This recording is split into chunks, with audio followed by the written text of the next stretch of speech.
Welcome to the Clear Gun Show. I'm your host, Dr. G, with a PhD. Before we get started, remember guys, tell your friends about this show, and please like and subscribe on this episode. It really helps with the YouTube algorithms. If you like the thumbnail art, you can check it out on a much higher resolution on Instagram. And remember, leave any questions you might have throughout the week.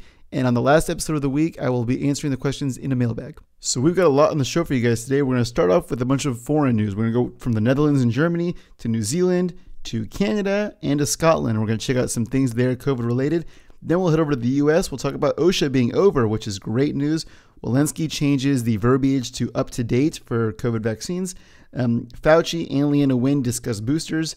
The View says things that actually agree with us, which is awesome, except they didn't know that they were agreeing with us, which is less awesome.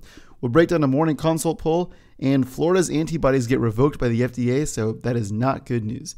All that and much more today. Let's dive on in.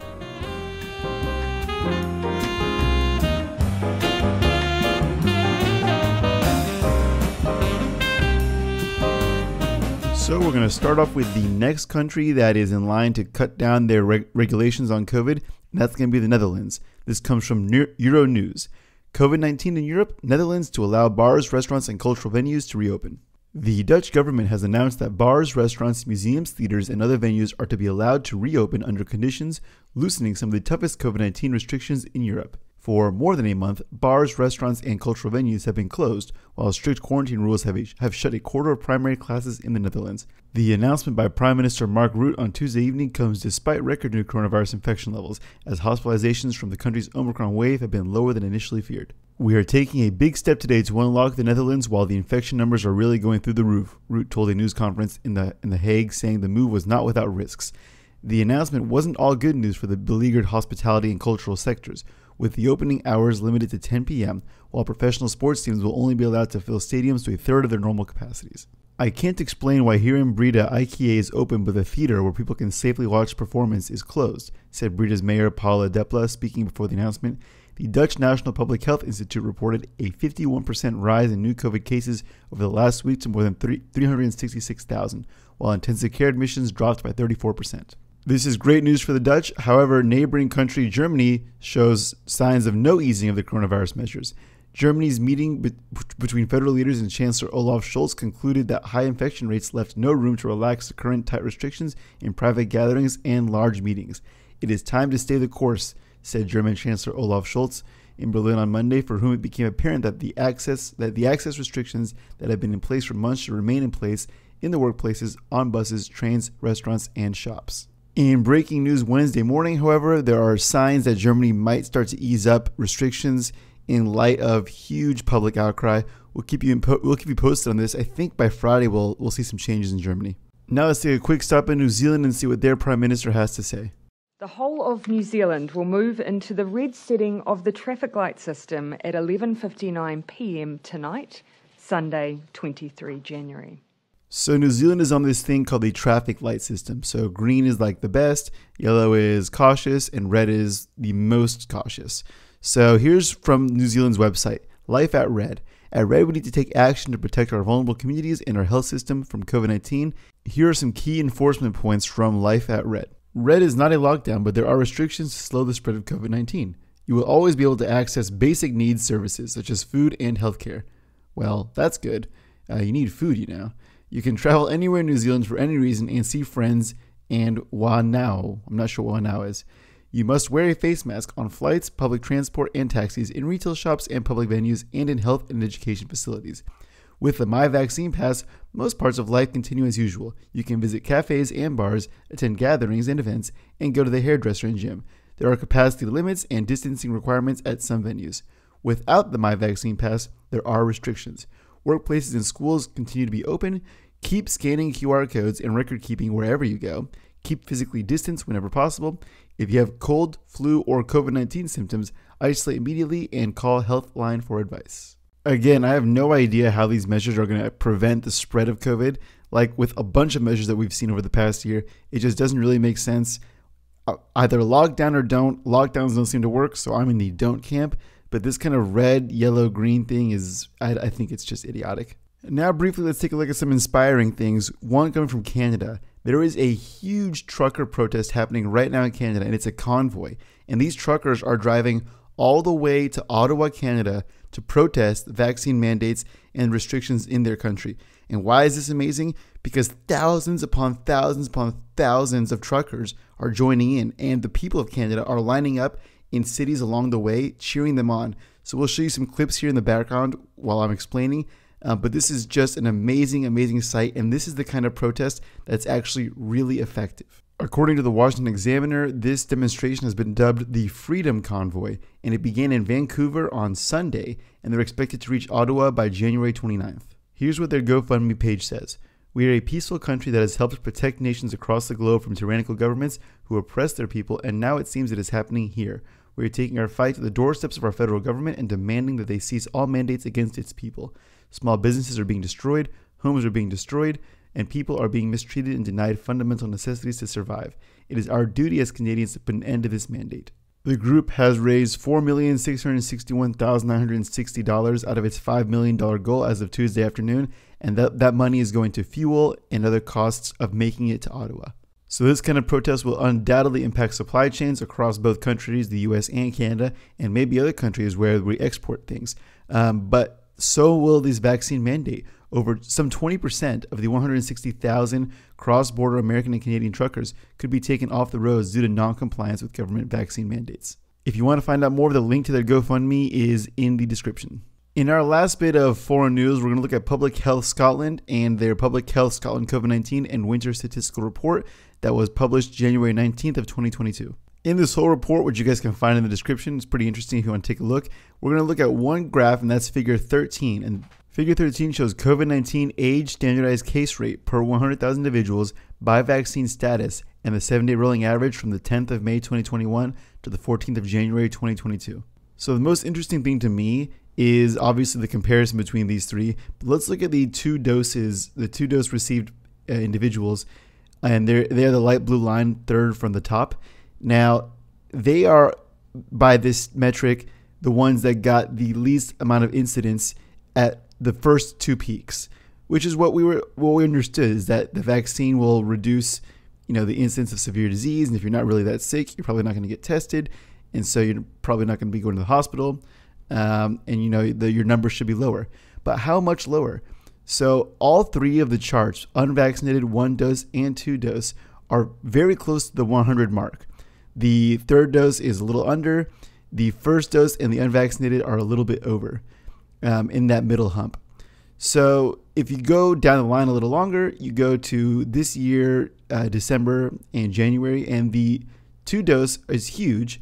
The 1 dose is slightly less big, and the unvaccinated are the lowest. So this could be for a lot of reasons. The vaccine immunity could wane. It might not even matter with Omicron because of the evasion of immunity, which means that your immune system hasn't been trained to target the specific antigen. It could be a whole lot of reasons, but what it does show is that there is no real difference. As a matter of fact, if you're double vaccinated, you're more likely, in this case, to be getting Omicron and be reporting it. And so this data just reinforces the point that this is not a disease of the unvaccinated, at least specifically, and so just take a look at the data for yourselves. I encourage everyone to go read it, but this is pretty good news in curbing all these restrictions.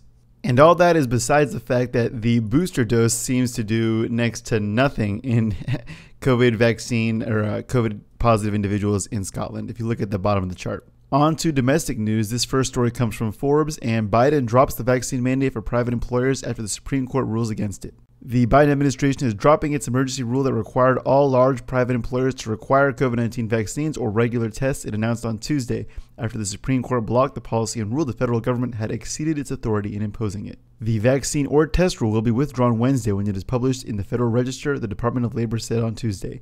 The Occupational Safety and Health Administration, OSHA, decided to drop the policy after evaluating the Supreme Court's decision, the Labor Department said. The agency is prioritizing its resources on finalizing its vaccine mandate for healthcare workers, which the Supreme Court upheld in a 5-4 ruling earlier this month, OSHA said in a statement. The administration asked an appeals court to dismiss the case challenging the rule, saying it's now moot because the policy is being dropped anyways. OSHA said Tuesday it's still considering moving forward with imposing a vaccine policy through the agency's normal rulemaking process rather than an emergency one that's subject to less scrutiny. Yeah, right on that. It's going to get just as much scrutiny and it's not going to fly. So this is great news. The OSHA mandate is dead in the water. We're done with that. Good job, everybody. On to the CMS mandate. Hold out. Hold the line. This is not going to fly that much longer. Just like the OSHA mandate was totally unconstitutional, and we knew it in October, we talked about it in November, this CMS mandate is not going to be going anywhere fast. I think it's going to be dead in the water within the next few weeks. I think it's going to be appealed. So hold the line if you don't want to get this vaccine and you're in CMS. And obviously, if you do want to get the vaccine, well, this doesn't bother you at all. Go ahead and get it. It's a free country, well, mostly. So get the vaccine if you want it and get all the boosters you want. The key issue here is the mandating of this particular vaccine and all the science surrounding it, and I think that's what's going to change in the next couple months. Speaking of all this, there was a COVID-19 panel held in Wisconsin on Tuesday, and I'm going to be posting some clips from that on Rumble later tonight, Wednesday the 26th. I really encourage you guys to go check it out. If I posted it here on YouTube, we'd get another strike, and if I get a strike, I'll be off for at least a week, and so we can't afford that right now. But go check it out on Rumble. I'll be putting a link in the next episode on Friday or Saturday, letting you guys know how to go access it if you want to from YouTube. And in totally predictable fashion, the vernacular surrounding the vaccine and boosters is changing in real time. Let's hear from Dr. Walensky. And what we really are working to do is pivot the language to make sure that everybody is as up to date with their COVID-19 vaccines as they personally should be based on when they got their last vaccine. So importantly, right now, we're pivoting our language. We really want to make sure people are up to date. That means if you recently got your second dose, you're not eligible for a booster, you're up to date. If you are eligible for a booster and you haven't gotten it, you're not up to date and you need to get your booster in order to be So up now to the goalpost can officially be never ending. You can always be either up to date or needing to update. Now what's interesting about this is that unlike several other vaccines, and we'll get to a couple more people talking about the boosters in a second here, unlike other vaccines, we don't know the end goal for this vaccine, right? There is no metric. So it's not even like the flu vaccine where we know that you get it each year for different variants and we know the mechanisms and we know all these things about the flu vaccine. We don't know anything about the COVID vaccine in that same way. And so this language is smart, it's subtle, it's tricky, you know, we'll see how it goes. But with this new language, I guess it's going to be really hard to enforce a lot of these vaccine mandates because everyone can be up to date or not up to date. You know, if someone's double boosted, they're up to date, but that up to date doesn't mean the same as someone who's only gotten the original 2 vaccines, even though they're also up to date. So it's tricky, and I think it's intentionally tricky, and I think this is actually a good thing for these restrictions. I think they're going to make them a lot harder to enforce. Ultimately, they're going to go away. I think the restrictions are going to go away. But this subtle change in language could also mean that restrictions are here for a lot longer. It just depends on how they work with it. It's interesting. We're making note of it. Let's see 2 videos about people talking about the next booster. First up, Dr. Fauci. What about the next booster shot? For a substantial part of the population, they're now moving into the 5th month of their booster. So does it lose its effectiveness, and how soon should they get another one, if that's your advice?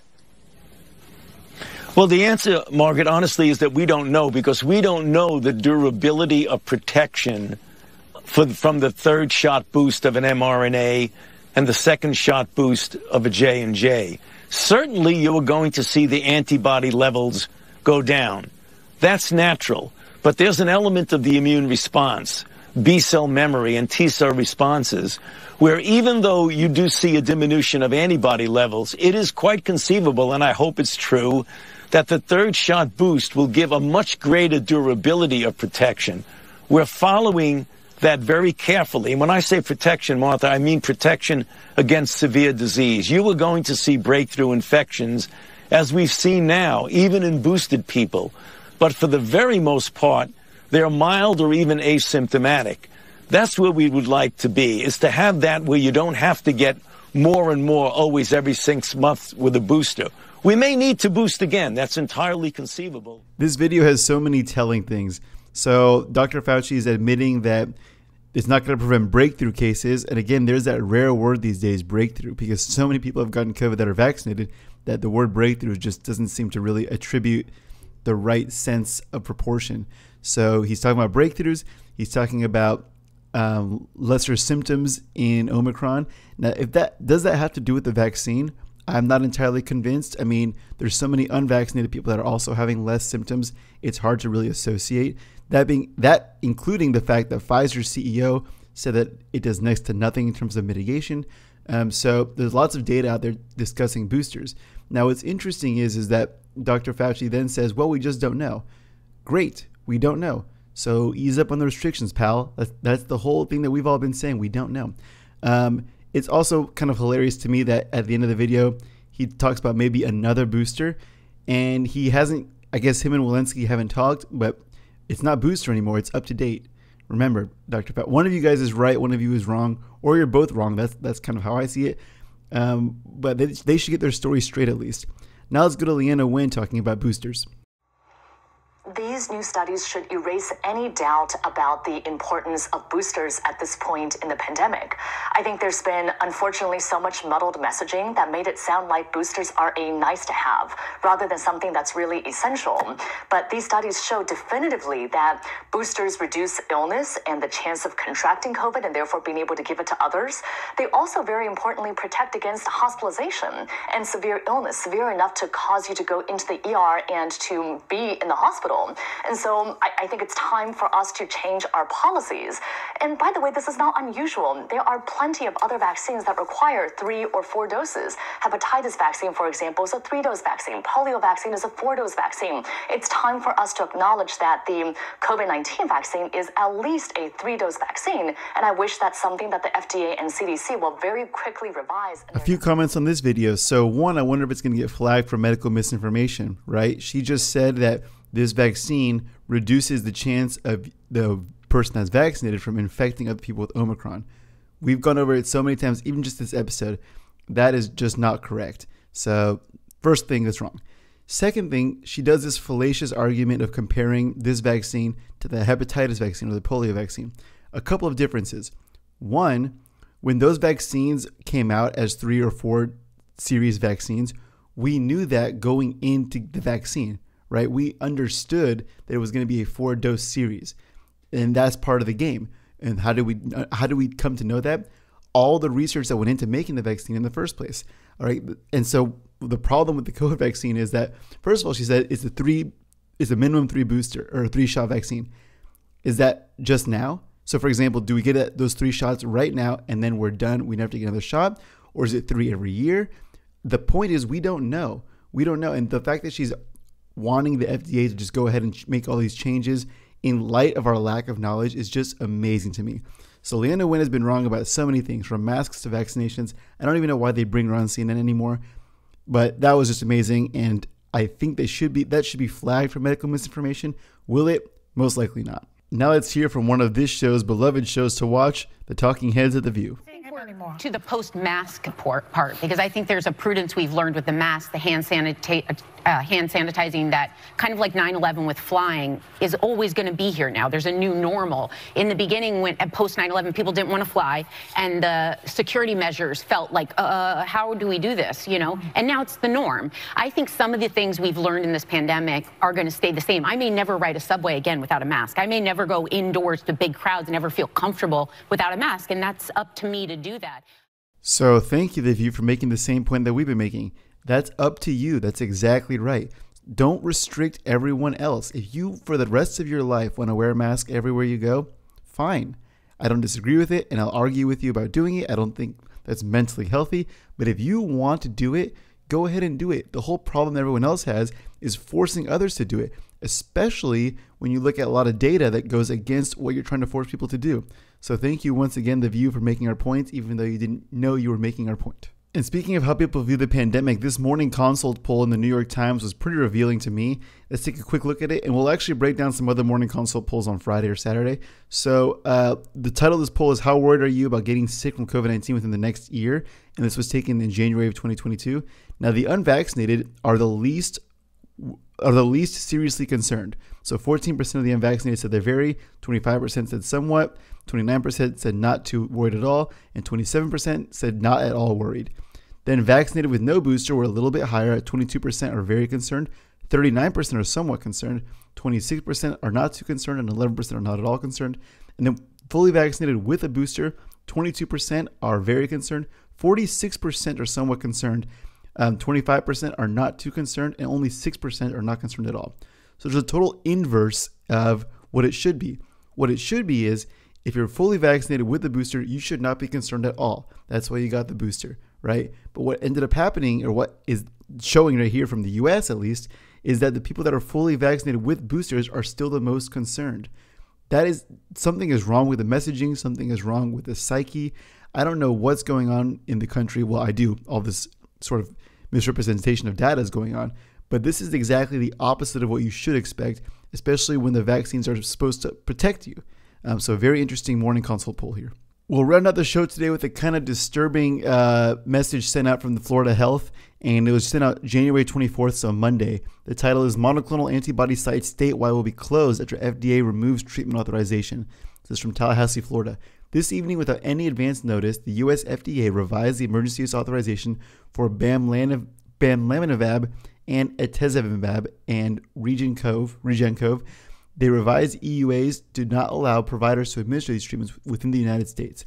Unfortunately, as a result of this abrupt decision made by the federal government, all monoclonal antibody state sites will be closed until further notice. Individuals with appointments have been directly contacted regarding cancellations. If you have tested positive for COVID-19, please contact your healthcare provider for more information and resources on treatment and options. A little later down the notice, it says, Florida disagrees with the decision that blocks access to any available treatments in the absence of clinical evidence. To date, such clinical evidence has not been provided by the U.S. FDA.